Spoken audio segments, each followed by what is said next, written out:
Hello good morning my dears, welcome to my YouTube channel Jio Shiksha. आज हम देखेंगे class 10th chemistry में रासायनिक समीकरण के प्रकार, टाइप्स ऑफ केमिकल इक्वेशंस। रासायनिक समीकरण तक हो गया है। अब आज हम उसके टाइप देखेंगे कि रासायनिक समीकरण कितने टाइप के होते हैं। तो रासायनिक समीकरण 2 टाइप के होते हैं, यानी कि रासायनिक समीकरण के 2 प्रकार होते हैं। रासायनिक समीकरण मुख्यतः 2 प्रकार के होते हैं। रासायनिक समीकरण मुख्यतः 2 प्रकार के होते हैं। 2 प्रकार के होते हैं।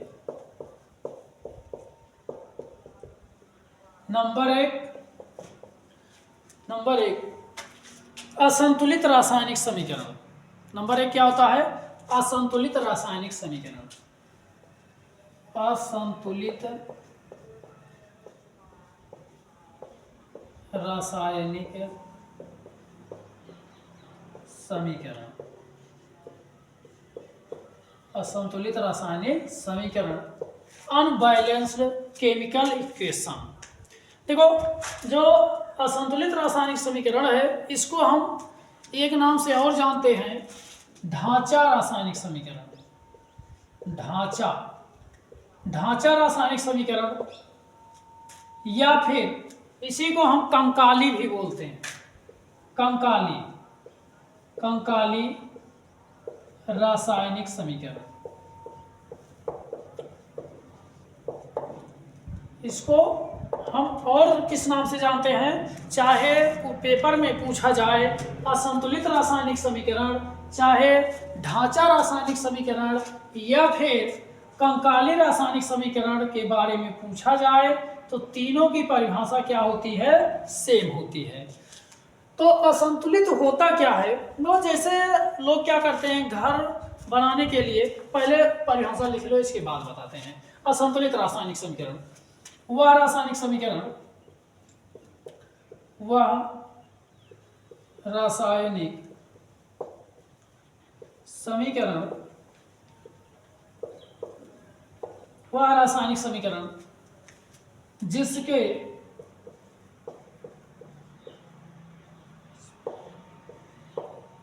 जिसमें अभिकारकों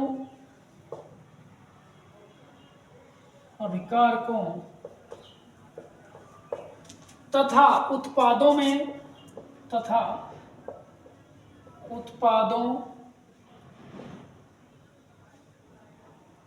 में मौजूद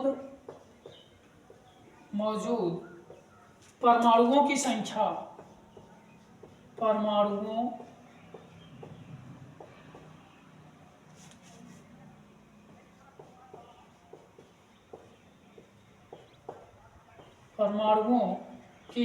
संख्या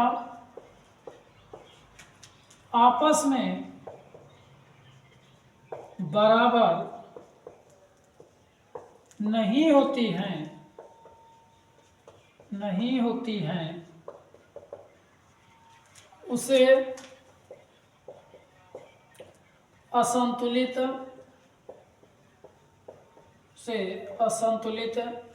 या ढांचा या कंकाली रासायनिक समीकरण कहते हैं। रासायनिक समीकरण कहते हैं। तो असंतुलित रासायनिक समीकरण क्या है? कि जिसमें अभिकारकों और उत्पादों में मौजूद परमाणुओं की संख्या। जैसे हम एग्जाम्पल देख लेते हैं। एग्जाम्पल जैसे हम क्या लेते हैं, जैसे H2 है और O2 है।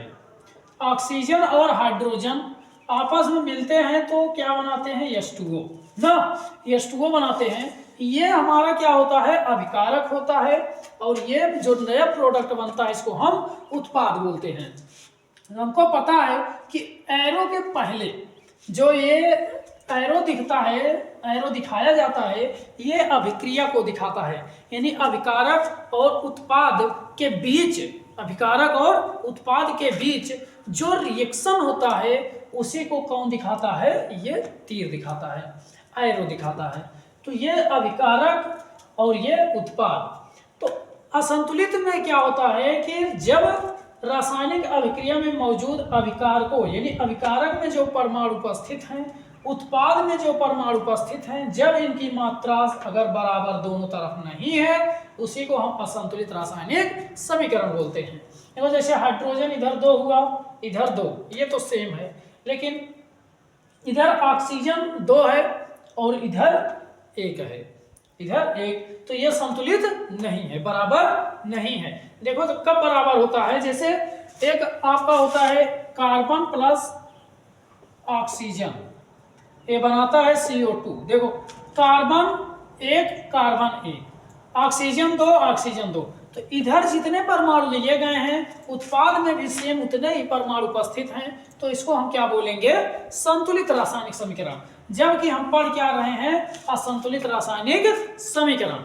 तो असंतुलित रासायनिक समीकरण में अभिकारकों में मौजूद परमाणुओं की संख्या और उत्पादों में मौजूद परमाणुओं की संख्या आपस में बराबर नहीं होती है, तो इसी को हम कंकाली रासायनिक समीकरण या ढांचा रासायनिक, ये प्रारूप तैयार किया गया है, ढांचा।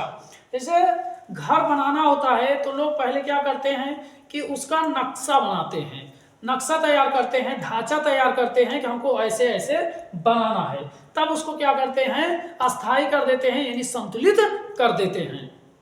तो पहले हमको असंतुलित बनाना होता है, तब इसके बाद हमको संतुलित करना होता है। तो अब ये असंतुलित रासायनिक समीकरण हुआ, और एग्जाम्पल देख लो, जैसे H2 प्लस N2 क्या बनता है, NH3, अमोनिया गैस बनता है। देखो हाइड्रोजन की संख्या 2, इधर हाइड्रोजन 3 बढ़ गया, नाइट्रोजन की संख्या 2, इधर नाइट्रोजन 1, ये घट गया।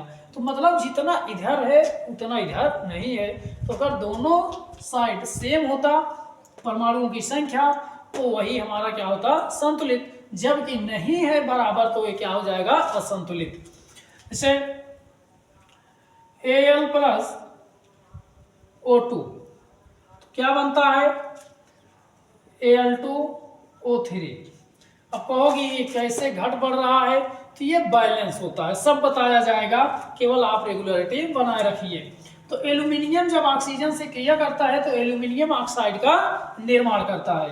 तो लेकिन हम बैलेंस से पढ़ रहे हैं कि रासायनिक अभिक्रिया क्या होता है, अनबैलेंस कब होता है। तो इधर देखो एल्यूमिनियम की संख्या 3 और इधर 2, सॉरी इधर एल्यूमिनियम की संख्या 1 है और इधर 2 है, इधर ऑक्सीजन 2 है, इधर 3, यानी इसमें बढ़ रहा है।